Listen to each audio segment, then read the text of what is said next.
आज हम बात करने वाले हैं फंक्शंस ऑफ आरबीआई की, और साथ ही साथ जब फंक्शंस ऑफ आरबीआई पढ़ लेंगे फिर हम पढ़ेंगे मॉनेटरी पॉलिसी ऑफ आरबीआई, है ना। रिजर्व बैंक ऑफ इंडिया का हिस्ट्री एंड एस्टैब्लिशमेंट हमने देख लिया है। बोर्ड ऑफ डायरेक्टर्स और एंड सब्सिडरीज ऑफ आरबीआई ये भी हमने देख लिया है। हमने प्रिंटिंग और मिंटिंग की बात कर ली है। हमने फंक्शंस ऑफ आरबीआई भी देख लिया है, और हमने मॉनेटरी पॉलिसी ऑफ आरबीआई भी देखना है ना। तो आज हम फंक्शंस पढ़ेंगे और अगले सेशंस में हम मॉनेटरी पॉलिसीज को डिस्कस करेंगे। लेकिन एक बार रिवाइज करना जरूरी चीज़ों को, है ना। रिवीजन करते चलेंगे साथ साथ। देखिए क्या कह रहे हैं कि रिजर्व बैंक ऑफ इंडिया क्यों इंपॉर्टेंट है, तो आपको बताया है। और रिजर्व बैंक ऑफ इंडिया का क्या हस्तक्षेप है भारत के इस पूरे अर्थव्यवस्था में, वो भी हमने आपको बताया। सेंट्रल बैंक किस तरीके से काम करती है, क्या है वो, किसके लिए काम करती है और किस तरीके से काम करती है, हमने डिस्कस किया है। इसके अलावा हमने क्या है फंक्शन उनका, उसके बारे में भी डिस्कशन किया है, वो भी बताया है आपको, ठीक है।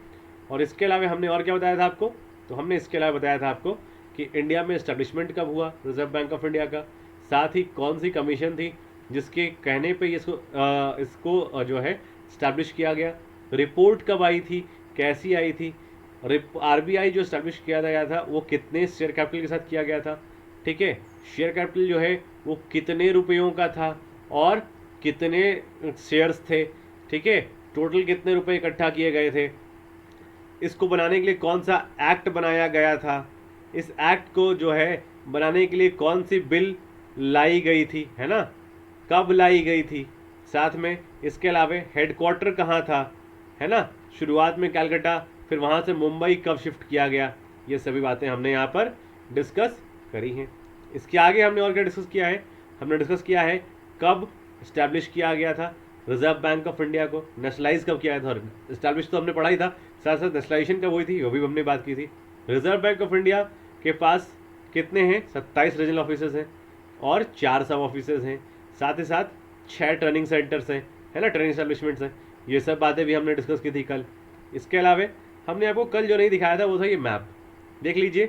ये जो 27 टोटल हमारे जो रीजनल ऑफिसर्स हैं वो 27 रीजनल ऑफिसर्स कौन कौन से हैं, तो श्रीनगर है, जम्मू है, चंडीगढ़ है, शिमला है, देहरादून है, न्यू दिल्ली है, जयपुर है, अहमदाबाद है।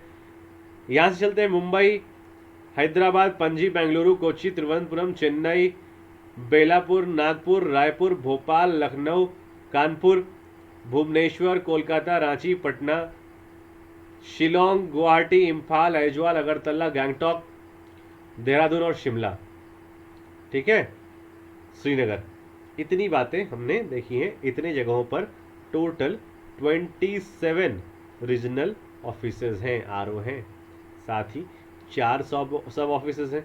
कहाँ कहाँ पर हैं, नई दिल्ली में है, दूसरा मुंबई में है, तीसरा जो है वो कोलकाता में है और चौथा चेन्नई में है। जहाँ कौन लोग बैठते हैं, डेप्यूटी गवर्नर्स बैठते हैं, है ना।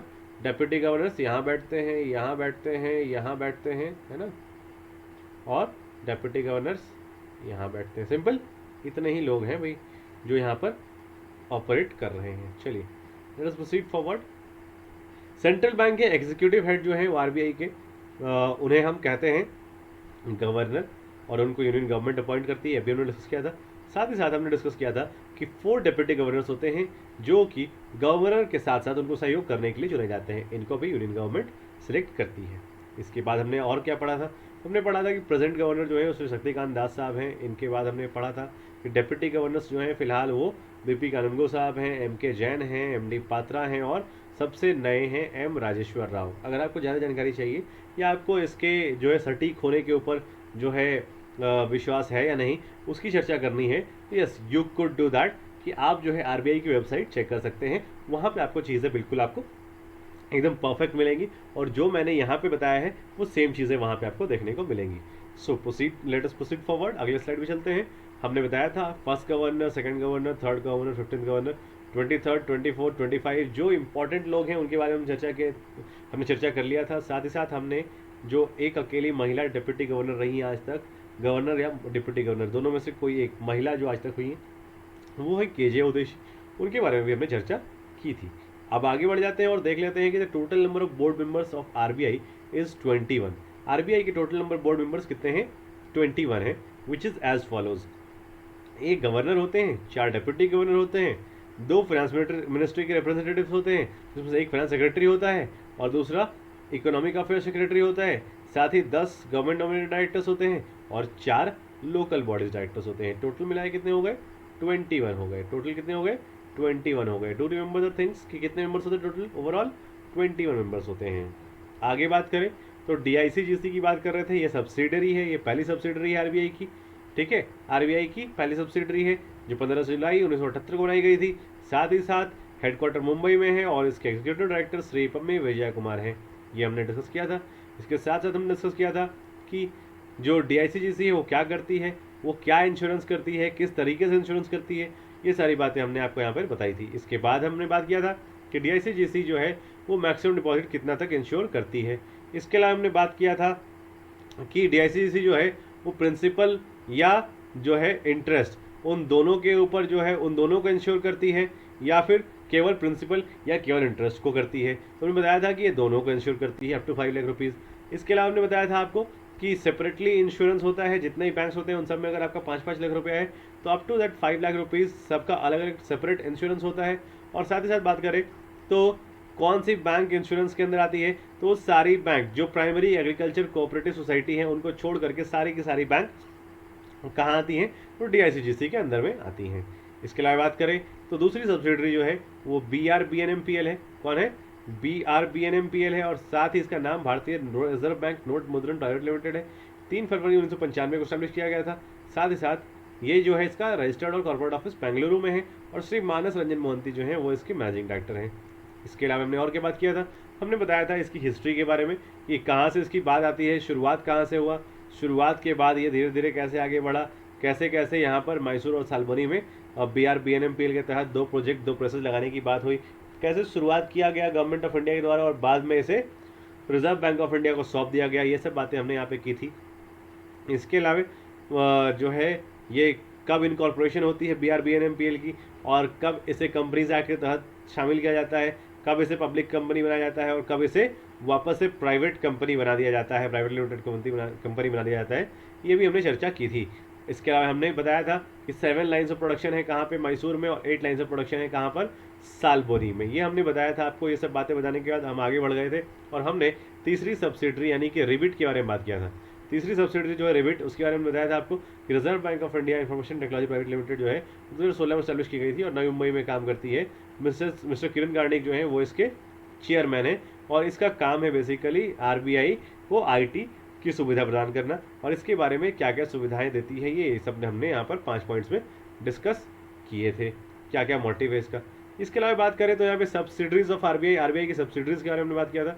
तो चौथा सब्सिडरी जो था उसके बारे में हमने डिस्कस किया था, दैट इज इफ्टास। और इफ्टास की बात करें तो IFTAS stand for Indian financial technologies and allied services. इसका एस्टेब्लिशमेंट 2015 के फरवरी में किया गया था। हेडक्वार्टर मुंबई में है और मिस्टर T रविशंकर जो है उसके चेयरमैन है फिलहाल। ठीक है, इसके बारे में भी हमने बताया था पर्पस क्या था इसको स्टैब्लिश करने का। तो सारे पर्पस के बारे में हमने डिस्कस किया था कि बेसिकली फाइनेंशियल टेक्नोलॉजी की बात करती है और अलाइड सर्विसेज जो होता है उसकी भी चर्चा ये करती है। अर्लियर NHB की बात करें तो NHB जो है वो कैसा काम करता है, तो सब्सिडरी ऑफ RBI के रूप में काम करता है ना। NHB जो है वो सब्सिडरी ऑफ RBI के रूप में काम करता था, इनफैक्ट अब ये काम नहीं करता है। However, now RBI has divested its entire stake in NHB। NHB का सारा स्टेक जो है RBI बेच चुकी है और अब वो पूरा का पूरा गवर्नमेंट ऑफ इंडिया ने खरीद लिया है। गवर्नमेंट ऑफ इंडिया की 100% शेयर्स होल्डिंग है किसमें, NHB के अंदर में। और NHB अब गवर्नमेंट ऑफ इंडिया की सब्सिडरी है, not of the reserve bank of India. ये सब बातें हमने डिस्कस करी थी। इसके अलावा हमने बताया था कि प्रिंटिंग और मिंटिंग को इंडिया में अंजाम देती है SPMCIL और साथ ही साथ BRBNMPL मिलकर के। BRBNMPL जो है वो RBI के अंडर काम करती है, ठीक है, जबकि SPMCIL directly government of India के तहत काम करती है। ठीक है, SPMCIL की जो चेयरपर्सन है वो कौन है, बताया था आपको, TP घोष है ना, तृप्ति पात्रा घोष है। और साथ ही साथ हमने BRBNMPL के जो फिलहाल मैनेजर है उनकी बात हमने यहाँ पर बताई थी आपको। चलिए देखते हैं कि कौन कौन से मिंट्स थे। तो जहाँ जहाँ सिक्के बनते हैं उनको मिंट कहते हैं और सिक्कों के बनने के प्रोसेस को मिंटिंग कहते हैं ना। तो India government mint Mumbai 1829 establishment coins metals बनाती है और गोल्ड सिल्वर जैसे अदर मेटल्स को रिफाइन भी करती है। इंडिया गवर्नमेंट मिंट कोलकाता 1952 में बनाई गई, इसको कहते हैं अलीपुर मिंट भी कहा जाता है। ठीक है, और इसको जो है ये टेक केयर करती है, बेसिकली ये कॉइन्स बनाती है इंडिया में। और इसके अलावा हमने बताया था आपको इंडिया गवर्नमेंट हैदराबाद, जो कि सबसे मॉडर्न है, और यहाँ पर कॉइन्स, मेडल्स, मेडलियंस सारे बनाए जाते हैं, और साथ ही साथ रिफाइनिंग भी की जाती है। ठीक है, SPMCL के तहत ये सबसे मॉडर्न है ना, मोस्ट मॉडर्न मिंटिंग यूनिट है। इंडिया गवर्नमेंट नोएडा जो है 1988 में स्टैब्लिश की गई, और ये सिर्फ और सिर्फ कॉइन्स बनाती है, कॉइन्स क्रिएट करती है। इसके अलावा हमने प्रेसेस देखे थे, प्रेसेस जहाँ पे नोट छापे जाते हैं, करेंसी नोट। एक करेंसी नोट प्रेस है नासिक में, दूसरा है बैंक नोट प्रेस देवास में। इन दोनों में नोट छपते हैं और कहीं नोट नहीं छपते हैं SPMCL के तहत। और यहाँ पे बात करें तो ये सभी तरह के नोट छापती है CNP, जबकि देवास जो BNP है ये 20, 50, 100 और 500 रुपये के नोट छापती है। इसके अलावा हमने बात किया था कि BNP देवास जो है वो कैसा इंक बनाती है, तो हाई क्वालिटी सिक्योरिटी इंक्स बनाती है, जिससे कि नोट छापे जाते हैं, जबकि ये और कहीं पे भी नहीं बनाया जाता है। ठीक है, इसके अलावा हमने चर्चा की थी यहाँ पर कि इंडिया सिक्योरिटी प्रेस नासिक जो है वो क्या करती है, तो 1925 में इसे स्टैब्लिश किया गया था, 1928 से इसने काम करना शुरू किया। और इसको जो है ये क्या करती है, judicial non judicial stamp papers, यानी कि जो भी चीज़ें करेंसी के अलावा छापी जाती हैं जो गवर्नमेंट के लिए बहुत इंपॉर्टेंट है, उन सब की जो छपाई है वो कहाँ होती है, इंडिया सिक्योरिटी प्रेस नासिक में होती है। ठीक है, इसके अलावा हमने बात किया था कि सिक्योरिटी प्रिंटिंग प्रेस सिकंदराबाद, ये 1982 में स्टैब्लिश की गई थी, और ये नॉन जुडिशियल स्टैम्प पेपर्स बनाती है, पोस्टल स्टैम्प्स बनाती है, और पोस्टल स्टेशनरीज बनाती है, जो डिपार्टमेंट ऑफ पोस्ट को सप्लाई की जाती है। ये छोटे छोटे अमाउंट का जो पेपर्स होता है उसको क्रिएट करती है, उसको बनाती है, ये बड़े लेवल पे काम नहीं करती है। सिक्योरिटी पेपर मिल जो है पेपर बनाती है, वेरियस टाइप सिक्योरिटी पेपर्स, और वो कहाँ पे स्टैब्लिश की है, तो ये स्टैब्लिश हुई है होशंगाबाद मध्य प्रदेश में। और स्टैब्लिश कब हुई है, तो 1968 में स्टैब्लिश किया गया है इसे। बात करें तो BRBNMPL के तहत दो प्रेसेस हैं, एक मैसूर में है, एक सालबोनी में है। सालबोनी की बात करें तो सालबोनी वेस्ट बंगाल का एक हिस्सा है, वेस्ट बंगाल में है, जबकि मैसूर कहाँ है, कर्नाटका में है। ठीक है, तो कर्नाटका और वेस्ट बंगाल। ठीक है, इसके अलावा हमने आपको बताया था, क्या बताया था, तो यहाँ पे हमने इसके बारे में और बताया था आपको, reserve money, narrow money, broad money, RBI के measures of to control liquidity बताया था आपको, RBI का reserve money, narrow money, broad money का कॉन्सेप्ट बताया था आपको। साथ ही साथ हमने मेजर्स बताए थे, M0, M1, M2, M3, M4 बताया था आपको। ये सब चीज़ें हमने कल डिस्कस करी थी अपने सेशन में। और साथ ही साथ हमने और क्या बात किया था, तो हम बात करने वाले थे आज फंक्शन के बारे में। ये हमने कल आपको बताया था कि yes will be discussing the function from today onwards. आज जो है हम फंक्शंस डिस्कस करेंगे रिजर्व बैंक ऑफ इंडिया की।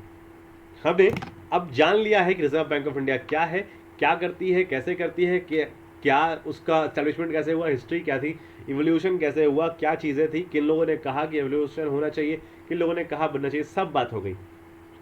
अब बात करें कि काम क्या है, बनाया क्यों गया, इसका यूज क्या हो रहा है आज के समय में। क्या कह रहे हैं भाई, यूज क्या हो रहा है इसके आज के समय में, और किस तरीके से इसको बनाया गया, क्या किया गया था यहाँ पे। तो मोनोपोली इन नोट इशू, पहला क्या था, मोनोपोली इन नोट इशू, ये फंक्शन इसका, ये क्या करती है, सबसे पहले नोट इशू करने के लिए इसके पास मोनोपोली राइट्स। दूसरा, this is a bankers bank and regulatory authority, ये बैंकर का बैंक है और रेगुलेटरी अथॉरिटी है। साथ ही साथ ये गवर्नमेंट के लिए बैंकर, एजेंट और एडवाइजर के रूप में काम करती है। अभी एक एक सारा समझाएंगे, डोंट वरी। ठीक है, बैंकर, एजेंट और एडवाइजर के रूप में काम करती है। साथ ही ये custodian of foreign exchange reserve के रूप में भी काम करती है, और लेंडर ऑफ लास्ट रिजॉर्ट के रूप में भी काम करती है। क्लियरिंग हाउस फंक्शन जो है उस पर भी इसका ध्यान रहता है, और साथ ही साथ ये controller of money and trade के रूप में भी काम करती है। मतलब इसके टोटल कितने फंक्शन हो गए, तो आप देख सकते हो इसके टोटल फंक्शंस कितने हो गए। हमने शॉर्ट में बताया यहाँ पे 1, 2, 3, 4, 5, 6, 7, और बाकी के फंक्शंस को हम एक अलग से पढ़ेंगे, अदर फंक्शंस ऑफ RBI, ये हम अलग से पढ़ेंगे। ठीक है, तो कुछ और चीज़ें भी हैं, जैसे स्टैटिस्टिकल डाटा कलेक्ट करना, इन सब जैसी चीज़ें जो है ना, उनको हम यहाँ पे देखते हैं। और वो सब चीज़ें कहाँ हैं, वो सब चीज़ें हमें मिलती हैं रिजर्व बैंक ऑफ इंडिया के फंक्शंस पे। तो रिजर्व बैंक ऑफ इंडिया के टोटल 8 फंक्शंस हैं, 7 तो हमें दिख रहे हैं सामने, monopoly, note issue, bankers bank and regulatory authority, banker, agent and adviser to the government, custodian of foreign exchange reserve, lender fast resort, clearing house function और controller of credit and money. तो ये बातें तो हमने दिख रही है सामने सामने, लेकिन जो चीज़ नहीं दिख रही है उनको हम यहाँ अदर फंक्शन में डिस्कस करेंगे।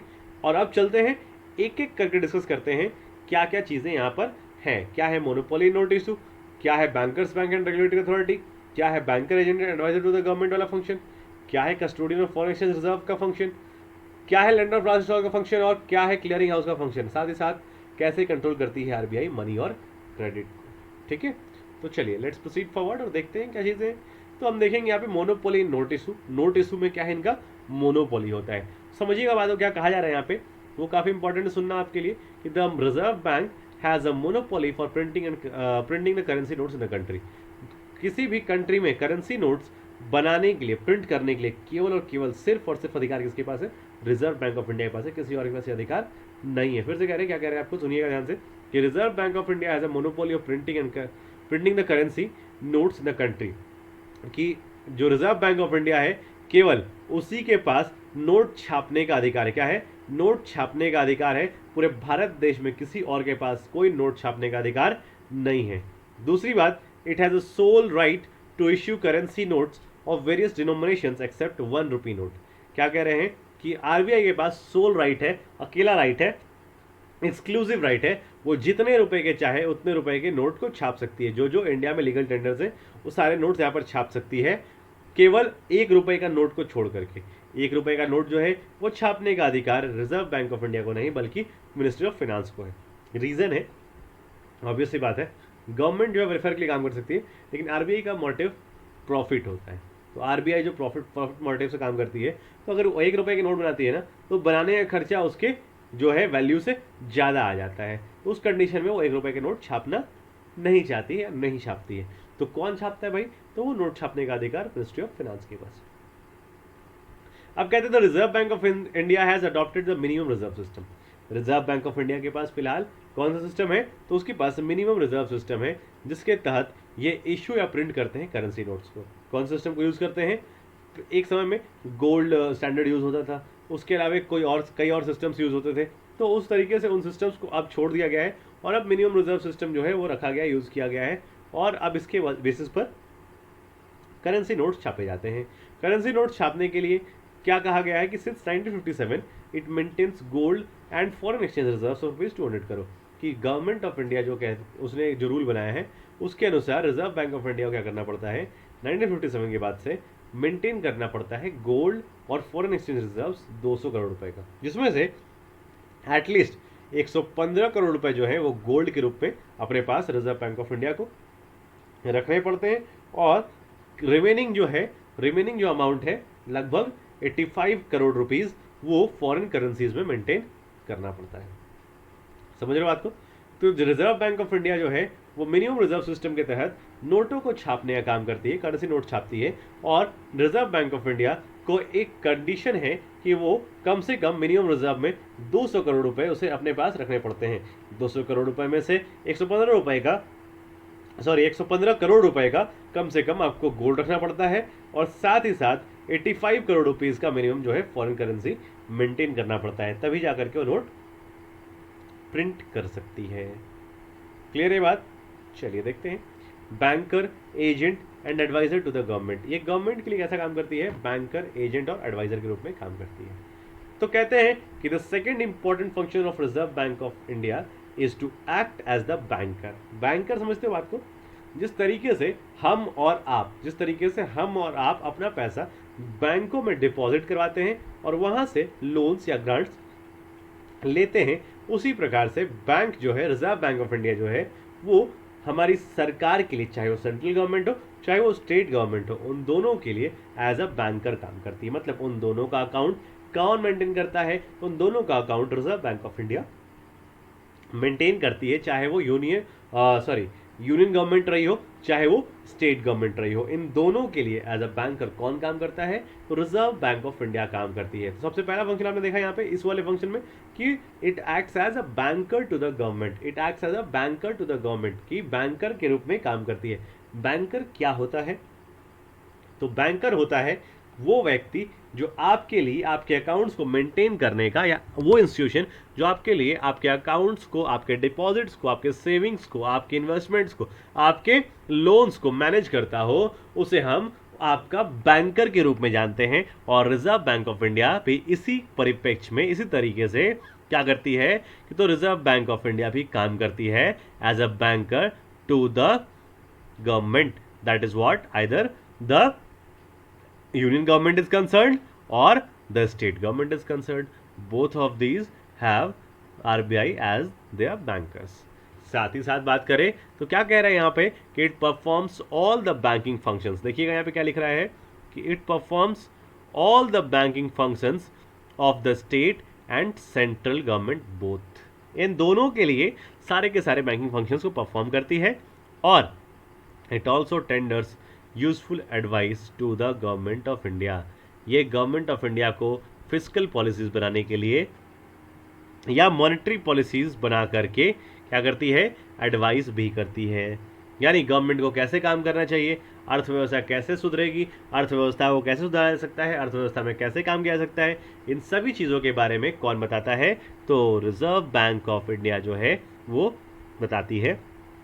इन सारे अफेयर्स को डील करती है reserve bank of India government के लिए. और साथ ही साथ क्या कहते हैं, it also manages the public debt of the government. ये गवर्नमेंट का पब्लिक डेट जो है ना, पब्लिक डेट मतलब ऋण है ना, ऋण जो पब्लिक डेट है उसको भी गवर्नमेंट का यही मैनेज करती है, यही हैंडल करती है. साथ ही साथ बात करें तो बैंकर तो समझ गए आप एडवाइज़र भी समझ गए कि जब ज़रूरत होती है तब एडवाइस देती है. लेकिन एजेंट का मतलब क्या होता है, ठीक है, अब आपको समझाते हैं एजेंट कौन होता है. सपोज दैट एक बंदा है और सी एक बंदा है, ठीक है. ए जो है ना वो अपना कार बेचना चाहता है ना, ये क्या चाहता है, कार को सेल करना चाहता है. लेकिन ये जो है ढूंढ रहा है एक आदमी जो कि इसका कार सेल करवा दे. तो सी जो है वो कार परचेज करना चाहता है, हाँ, कार परचेज करना चाहता है, लेकिन इसे डायरेक्टली पता नहीं कार मिलेगा कहाँ. तो ये क्या चाहता है, एक बंदा ऐसा मिले जो इसे कार खरीदवा दे. ये क्या चाह रहा है, एक बंदा इसका कार बेचवा दे, और ये क्या चाह रहा है, एक बंदा इसका कार खरीदवा दे. अब ये दोनों लोग मिल जाते हैं बी को. बी एक बंदा है जो कि ए को भी जानता है और सी को भी जानता है. तो बी कहता है ए को कि हम अगर आपको आपका कार जो है वो बिचवा देते हैं तो आप मेरे को कमीशन देंगे. तो कहता है ठीक है, एक काम कर, तो मेरा कार जो है वो 1 लाख रुपए में बिचवा दे, मैं तेरे को 10,000 रुपये कमीशन दूंगा.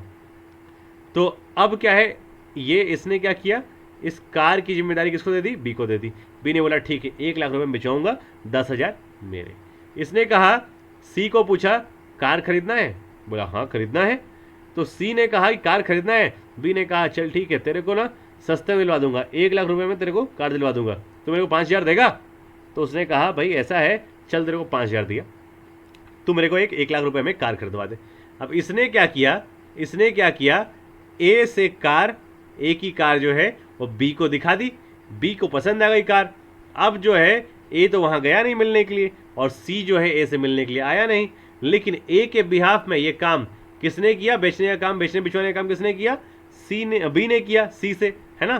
तो सी से डील किसने किया, बी ने. तो ए के बिहाफ में बी ने डील किया, किससे, सी से. ए के बिहाफ में बी ने डील किया सी से, तो B will be termed as an agent of A. क्या कहलाएगा, बी जो है वो ए का एजेंट कहलाएगा. सिंपल. ये अगर गवर्नमेंट है, ए अगर गवर्नमेंट है, ठीक है, तो बी जो है वो क्या है, आरबीआई है. बी क्या है, वो आरबीआई है. और सी कौन है, तो सी तीसरा कोई थर्ड पार्टी है ना. सी कौन है, थर्ड पार्टी है.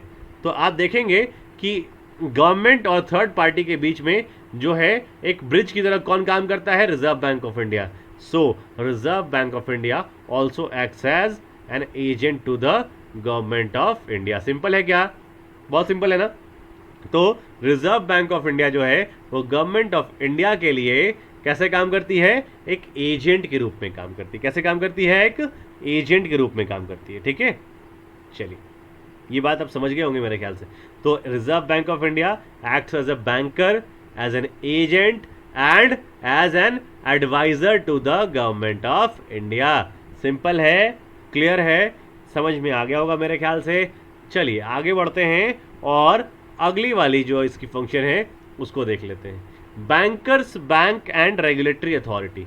बैंकर्स का बैंक है, क्या है जी, बैंकर्स का बैंक है, मतलब जो लोग बैंकिंग की सुविधाएं हम और आप जैसे कस्टमर्स को देते हैं ना, जो लोग बैंकिंग की सुविधाएं हम और आप जैसे कस्टमर्स को देते हैं, उन सभी लोगों के लिए, उन सभी लोगों के लिए, उन सभी बैंक्स के लिए बैंकर का काम कौन करता है? रिजर्व बैंक ऑफ इंडिया करती है। समझ रहे हो बात को?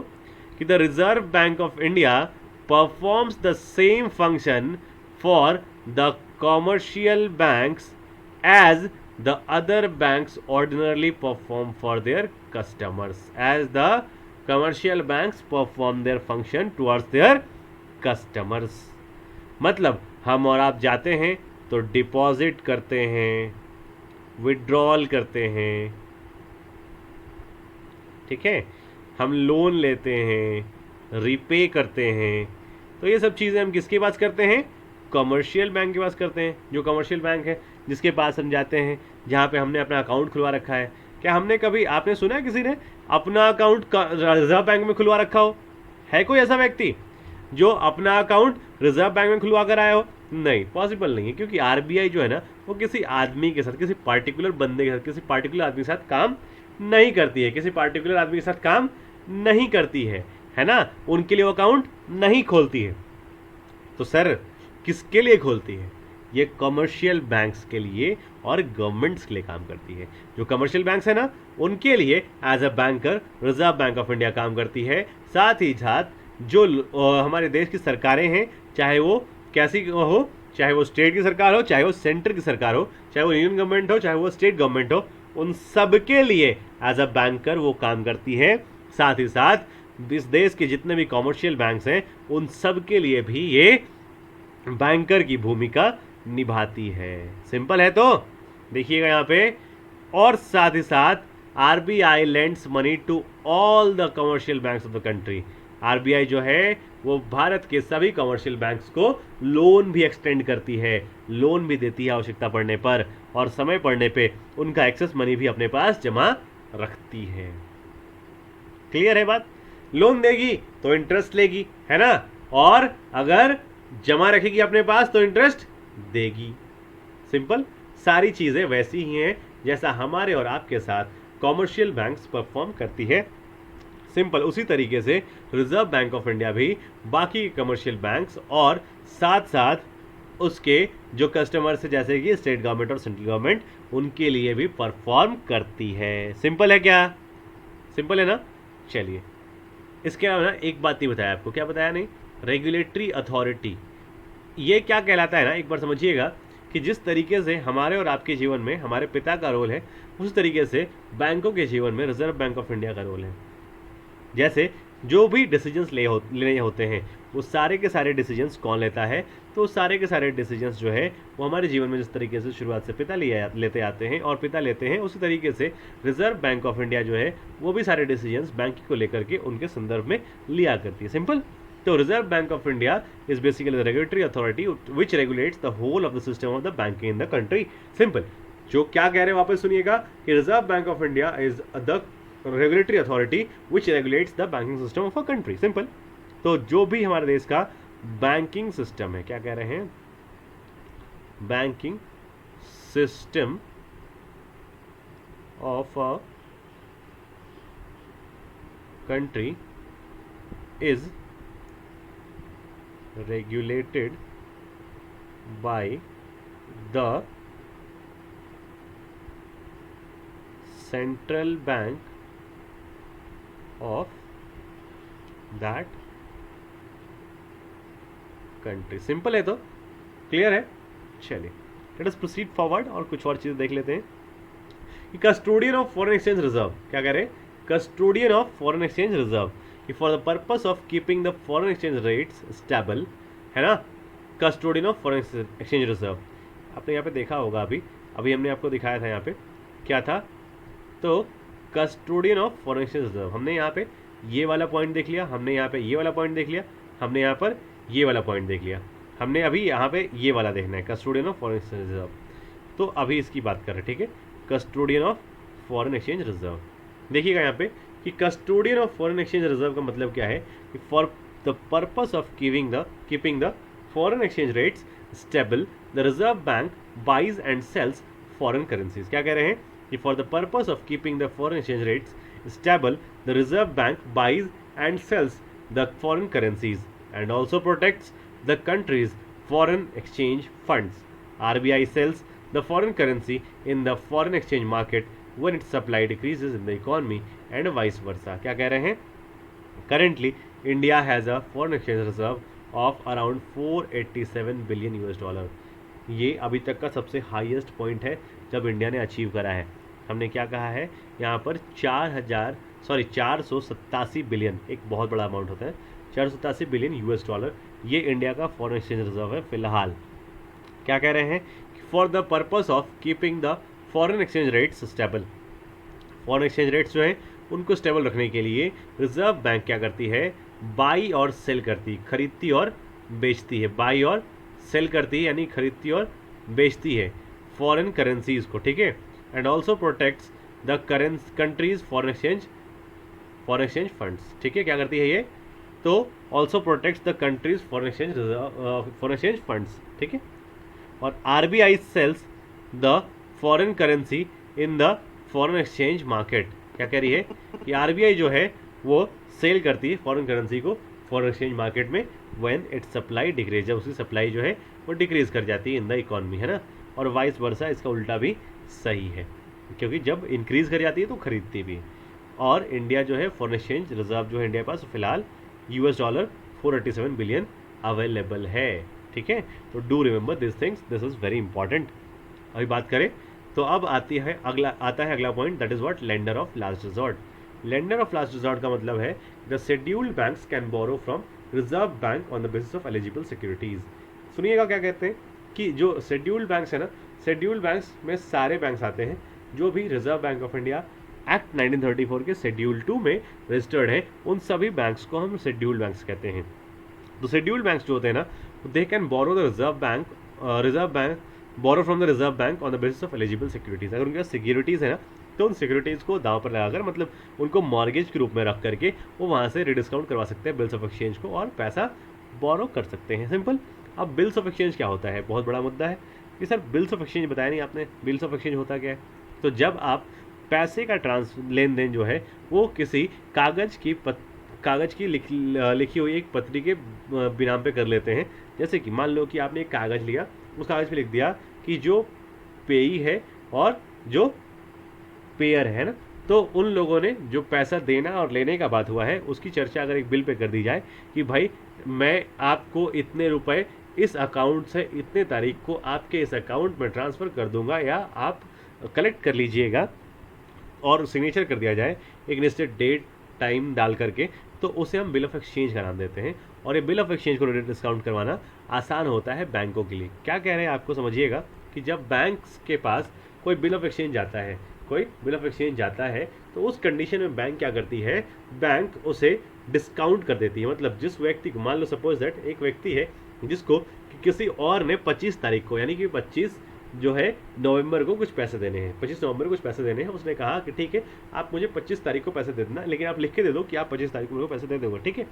उसने क्या किया? एक बिल ड्रॉ कर दिया, बिल बना दिया. इसमें उसने लिखा कि ठीक है मैं आपको नवंबर 25 को क्या करूँगा? बिल ऑफ एक्सचेंज जो है ड्रॉ करके दे रहा हूँ, और बिल ऑफ एक्सचेंज के बिहाफ में आप जो है मेरे नाम पे ये पैसा चढ़वा दीजिए और मैं नवंबर जो है 25 तारीख को आपको ये पैसा दे दूंगा.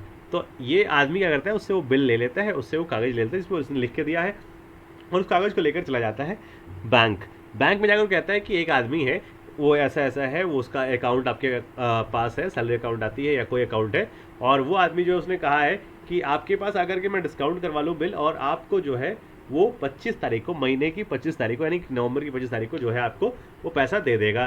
तो बैंक बोलती है ठीक है चलो कोई दिक्कत नहीं, उसका अकाउंट मेरे पास है, वो बंदा रिलायबल है, भरोसेमंद है, हम उससे वो पैसा जो है कलेक्ट कर लेंगे. ठीक है, बहुत अच्छी बात है, कर लेंगे, अच्छी बात है. तो सर आपको जो है क्या करना है? तो आपको ये बिल जो है जितने पैसे का, मान लो 10,000 रुपये का बिल है, तो आपको क्या चाहिए? 10,000 रुपये लेने हैं आपको. तो इसने कहा मान लो हाँ सर लेने हैं, बता दो मेरे को, दे दो पैसे 10,000 रुपये. तो उसने बोला 10,000 तो नहीं देंगे आपको, लेकिन आपको 9,500 रुपये दे देंगे, और 500 रुपये जो है ना वो आपको पैसे देने का चार्ज हम काट लेंगे. कोई बात नहीं यार, 9,500 दे दो, 500 मैं मैनेज कर लूँगा. ठीक है, तो 9,500 रुपये उस बंदे को दे दिए, और वो बिल ऑफ एक्सचेंज बैंक ने अपने पास रख लिया कि ठीक है चलो 25 नवंबर आएगा, तो 25 नवंबर को जा करके उस बंदे से पैसा ले लेंगे. लेकिन सपोज दैट ये 10 1000 रुपये नहीं होकर के 10,000 करोड़ हो जाते, या 10,000 या 1 लाख हो जाते, या 10 लाख हो जाते। तो समझिएगा बात को, एक बड़ा अमाउंट है।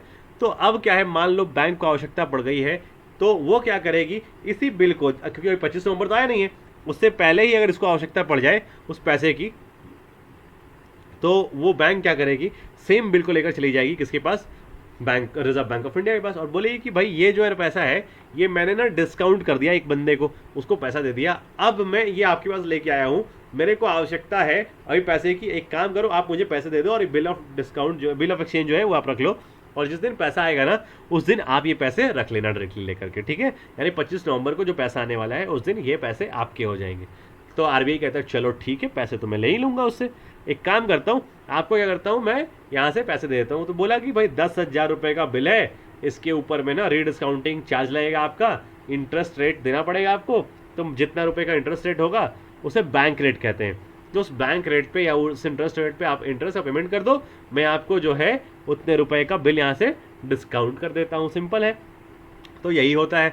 और ये जो बिल्स रीडिस्काउंट होते हैं ना, ये किसके पास होते हैं, तो रिजर्व बैंक ऑफ इंडिया के पास होते हैं, क्योंकि आप देखिएगा यहाँ पे क्या कह रहा है, the commercial banks can always approach reserve bank for help. क्या कह रहा है कि reserve bank extends its help even when all the other banks in the money market have refused to help, कि वो बैंक अगर उसे कहीं और पैसा नहीं मिल रहा है तो भी रिजर्व बैंक उसे हेल्प करता है, और इसीलिए रिजर्व बैंक ऑफ इंडिया को lender of the last resort कहा जाता है। अंततः जो है वो उसको मदद करता है। जैसे आप अगर क्या करेंगे, कहीं घूमने जा रहे हो, तो आपने क्या किया कि चलो अपने दोस्त से 100 रुपये लेते हैं और घूम कर आ जाएंगे, लेकिन सपोज दैट आपके दोस्त आपको देने से मना कर देते, तो फाइनली आप कहाँ जाते हो, अपने पिताजी के पास, कि पापा ऐसा है कि हमारे पास पैसा नहीं है, हमें घूमने जाना है, हमें 100 रुपये चाहिए, तो फाइनली वहाँ से पैसा आपको मिलता है। That is what called the last resort, कि वहाँ पे मिलेगा अंत में, कहीं मिले ना मिले। That is what the way in which RBI is also treated. RBI क्या करती है कि यही काम करती है, वहाँ पे आरबीआई कहीं भी किसी बैंक को पैसा मिले ना मिले, लेकिन आरबीआई अंततः उसको पैसा जरूर देती है, इसीलिए आरबीआई को लेंडर ऑफ लास्ट रिजॉर्ट कहा जाता है। क्लियर है ये बात, समझ में आ गई होगी मेरे ख्याल से आप सभी लोगों को। अगर समझ में आ गई है तो एक बार जल्दी से बता दीजिए यस समझ में आ गई है, और हाँ अगर नहीं समझ में आई है तो आप मेरे को दोबारा से पूछ सकते हो कि हाँ सर समझ में नहीं आई, कोई बता दीजिए मेरे को क्या चीज़ें हैं।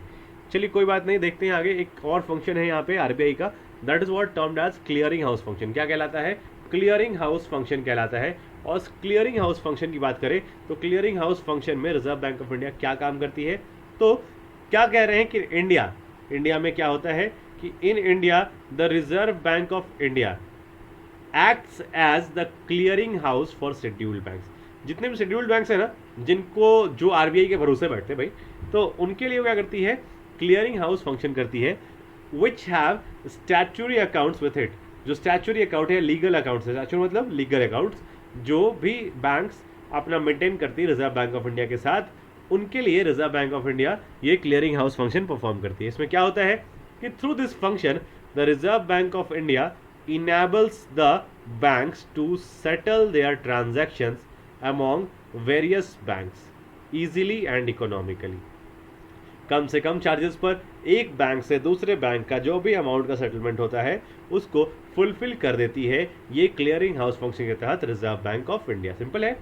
चलिए ये बातें मेरे ख्याल से आपको समझ में आ गई होंगी। अब यहाँ से थोड़ा और आगे बढ़ते हैं। तो क्या कहा जा रहा है, the reserve bank of India has its clearing house offices in 14 places in India. India में 14 जगहों पर रिजर्व बैंक ऑफ इंडिया का क्लियरिंग हाउस ऑफिसेज हैं। कौन कौन सा है, तो some of the cities where it has its own clearing house functions, clearing houses are कहाँ कहाँ पे है, मुंबई, बैंगलोर, कोलकाता, चेन्नई, ये तो ऑब्वियसली होना था। इसके अलावा नागपुर, हैदराबाद, न्यू दिल्ली, पटना एंड कानपुर। ठीक है, तो ये सारे जगह हैं जहाँ पे क्लियरिंग हाउस फंक्शन परफॉर्म करने के लिए क्लियरिंग हाउसेज बनाए गए हैं। साथ ही साथ in other places the clearing house function is carried out in the premises of SBI. और जहाँ पे ये नहीं है वहाँ एसबीआई या एसबीआई को एसोसिएट बैंक के साथ मिलकर के ये फंक्शंस को प्रमोट करती है reserve bank of India. At present 578 centres are run by SBI and its associate bankers. Reserve bank of India के जहाँ अपने सेंटर्स नहीं है वहाँ पे वो एसबीआई के सेंटर्स पे काम करती है। और एसबीआई के तहत आज भारत में 578 सेंटर्स चल रहे हैं जो कि वही काम करते हैं जो रिजर्व बैंक ऑफ इंडिया की क्लियरिंग हाउसेस करती है। क्लियर है ये बात, मेरे ख्याल से कोई तरह की परेशानी यहाँ पे नहीं आनी चाहिए। मुझे लगता है चीज़ें आपको क्लियरली समझ में आ भी रही होंगी। ठीक है, चलिए लेट अस प्रोसीड फॉरवर्ड और देखते हैं इसके अलावा क्या फंक्शन है। तो एक फंक्शन है ना आरबीआई का कि RBI controls money and credit. RBI क्या करती है, मनी और क्रेडिट को कंट्रोल करती है। तो reserve bank of India undertakes the responsibility of controlling credit created by commercial banks. आपको अभी तक बताया नहीं है क्रेडिट क्रिएशन क्या होता है, ये हम तब बताएंगे जब हम बात करेंगे आपके साथ कॉमर्शियल बैंक्स की, है ना। अभी आपके साथ कॉमर्शियल बैंक की बात हमने नहीं की है। जब आपको कमर्शियल बैंक पढ़ाएंगे, जैसे ही आपका यहाँ पे मनी एंड बैंकिंग समाप्त हो जाएगा, उसके बाद सॉरी जो यहाँ पे हमने पढ़ा हुआ है अभी बैंकिंग पढ़ रहे हैं, सेंट्रल बैंकिंग पढ़ रहे हैं, तो रिजर्व बैंक ऑफ इंडिया जैसे ही समाप्त हो जाएगा, यानी कि जैसे ही हम यहाँ पर मॉनेटरी पॉलिसीज़ पढ़ लेंगे, तो मॉनेटरी पॉलिसीज़ के बाद हम कमर्शियल बैंक्स पढ़ेंगे और तब हम कमर्शियल बैंक्स में उनके जो फंक्शंस हैं वहाँ पे क्रेडिट क्रिएशन की बात करेंगे। तो क्रेडिट क्रिएशन की बात करने वाले, लेकिन एक बात शॉर्ट में समझ लीजिए कि जब पैसे को जितना हमारे पास डिपॉजिट हुआ उससे ज़्यादा क्रिएट कर दिया जाए। आपने देखा होगा बैंक क्या करती है, 1000 रुपये जो है वो लोन मतलब डिपॉजिट के रूप में लेती है और 1000 रुपये में से मान लो 800 रुपये का लोन दे दिया। अब ये 800 रुपया जो है वापस किसी न किसी बैंक में तो जाएगा, कभी ना कभी किसी के बैंक में जाएगा, तो वापस जो 800 रुपये क्या चल जाता है, बैंक में चला जाता है। तो फिर से जो है वो बैंक इसमें से कुछ पैसा जो है वापस से लोन के रूप में इशू कर देती है। सपोज दैट 640 रुपये जो है वो वापस से इसमें से इशू कर देती है। फिर इसमें से ये 640 रुपये वापस से घूम के फिर कहीं आता है और उसमें से फिर क्या करती है वो गवर्नमेंट जो बैंक है वो फिर से इसमें से कुछ पैसा जो है लोन के रूप में इशू कर देती है। अब देखो तो 1000 रुपया था, 1000 प्लस 800 1800, 1800 और प्लस 640, यहीं पे तो ये इससे ज़्यादा हो गए। मतलब एक टर्म याद रखिएगा, banks can lend more than what is lend to them. Simple.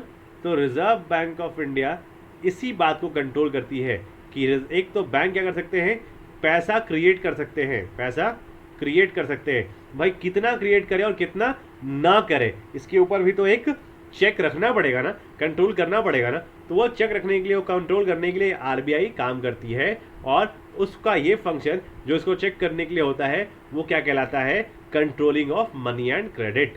और किस मीन्स से करती है, किस चीज़ के जरिए करती है, तो मॉनेटरी पॉलिसी के जरिए करती है। जैसे हमें आपको अगर दिल्ली जाना है, तो दिल्ली जाना है तो ऐसा तो नहीं है कि हम सतयुग में जी रहे हैं और आँख बंद किया यहाँ पे और दिल्ली पहुँच गया अगले ही पल, ऐसा पॉसिबल नहीं। हमें किसी न किसी चीज़ के जरिए, किसी जरिए से जाना पड़ेगा, चाहे वो ट्रेन से हो, चाहे वो पैदल हो, चाहे बस से हो, चाहे फ्लाइट से हो, चाहे वो किसी भी अन्य माध्यम से हो, कोई ना कोई एक माध्यम होगा हमें यहाँ से दिल्ली पहुँचने का। समझ रहे हो आपको। तो इस कंडीशन के लिए अगर हम बात करें कि हमें यहाँ से लंदन जाना है, तो लंदन जाने के लिए भी हमें क्या करना पड़ेगा, यहाँ से कोई ना कोई एक माध्यम चुनना पड़ेगा, माध्यम देखना पड़ेगा, है ना।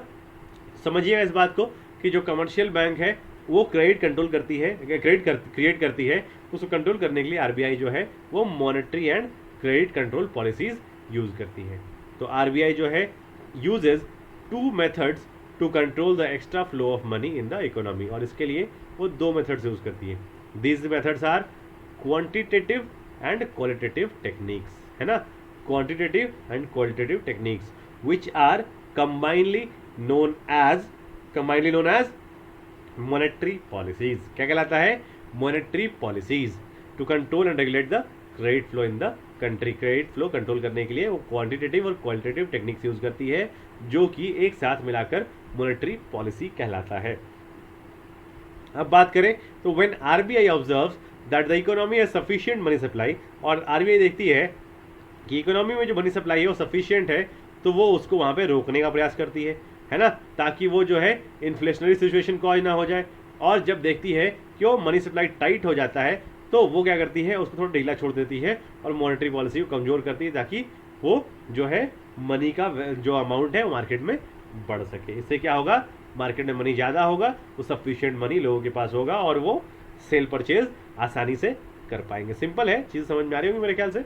इसके अलावा अदर फंक्शंस में कुछ चीज़ें आती हैं, तो अदर फंक्शंस देख लेते हैं। आज का ये सबसे लास्ट टॉपिक है हमारे लिए, यहाँ पे इस टॉपिक का डिस्कशन करेंगे और उसके बाद आज का सेशन यहीं पे समाप्त करेंगे। ठीक है, तो ये लास्ट जो टॉपिक है वो एक बार देख लेते हैं हम यहाँ पे कि अदर फंक्शंस ऑफ आरबीआई में क्या क्या चीज़ें आती हैं। तो कहते हैं कि the reserve bank performs a number of other developmental works. RBI जो है ना वो डेवलपमेंटल वर्क्स पे भी काम करती है, जो क्लियर हाउस फंक्शन और के रूप में काम करती है, और साथ ही साथ क्रेडिट, एग्रीकल्चर क्रेडिट के को भी प्रोमोट करने का काम करती है, जो कि अब नाबार्ड के द्वारा किया जाता है। लेकिन नाबार्ड के लिए ओवरऑल जो फंडिंग है वो कौन मुहैया करवाता है, तो रिजर्व बैंक ऑफ इंडिया ही मुहैया करवाती है। और उसके अलावा collecting and publishing the economic data, जो डाटा इकोनॉमिक डाटा है उसका भी कलेक्शन और पब्लिशिंग कौन करता है, तो रिजर्व बैंक ऑफ इंडिया ही करती है। और ये क्या कहलाता है, statistical collection of reserve bank of India, वो स्टैटिस्टिक्स फंक्शन है इसका। और साथ ही साथ सेलिंग ऑफ गवर्नमेंट सिक्योरिटीज़, कि रिजर्व बैंक ऑफ इंडिया जो है मनी मार्केट में gilt edge security, treasury bills etcetera जो है या ट्रेड बिल्स जो है उनका सेल और परचेज करती है। ये भी रिजर्व बैंक ऑफ इंडिया का ही काम है, रिजर्व बैंक ऑफ इंडिया का ही फंक्शन है। इसके अलावा बात करें तो giving loans to the government, buying and selling of valuable commodities ETC, ये सारी बातें जो है वो सारा का सारा function reserve bank of India का ही है। और साथ ही साथ बात करें तो ये it also acts as the representative of the government in the international monetary fund. IMF में ये क्या है, IMF में भी ये क्या करती है, रिप्रेजेंट करती है देश को, और मेंबरशिप, इंडिया का जो मेंबरशिप है वो भी इसी के द्वारा चलाया जाता है। क्लियर है, ये सारी बातें मेरे ख्याल से यहीं पे आपको एंड करते हैं आपके लिए सेशन। आपको उम्मीद है चीज़ें समझ में आई होंगी। अगर नहीं समझ में आई होंगी तो आप चैट सेक्शन में मुझसे पूछ सकते हैं। आपका बहुत बहुत धन्यवाद मेरे साथ पूरे 1 घंटे जुड़े रहने के लिए। आपसे वापस मिलते हैं कल सुबह, ठीक है। कल सुबह कहाँ पर, तो इसी चैनल पर, और आपसे बात होगी सुबह करंट अफेयर्स की, और अगेन कल शाम को बात होगी किसकी, तो कल शाम को वापस से इसके आगे कंटिन्यू करेंगे बैंकिंग अवेयरनेस पे। और तब तक के लिए घर पे रहिए, सुरक्षित रहिए। आपका बहुत बहुत धन्यवाद। अगर आपको समझ में आया हो, चीज़ें समझ में आई हो, तो इस जो सेशन है इसको शेयर करें, लाइक करें, सब्सक्राइब करें। और अगर अनअकैडमी सब्सक्रिप्शन ले रहे हैं तो मेरा ये कोड यूज़ करना, रेफरल कोड यूज़ करना बिल्कुल ना भूलें, ताकि हमें भी कोई ना कोई सहयोग मिल सके इस सिचुएशन में, ताकि हम और आप मिल करके समाज कल्याण की चर्चा, समाज कल्याण की बातें कर सके, है ना। तो और आप साथ साथ जुड़ सकते हैं हमारे साथ लाइव बैंक एग्जाम क्विज़ के चैनल पर। आपका बहुत बहुत धन्यवाद। वापस से मिलते हैं आपके साथ कल शाम को 8 बजे।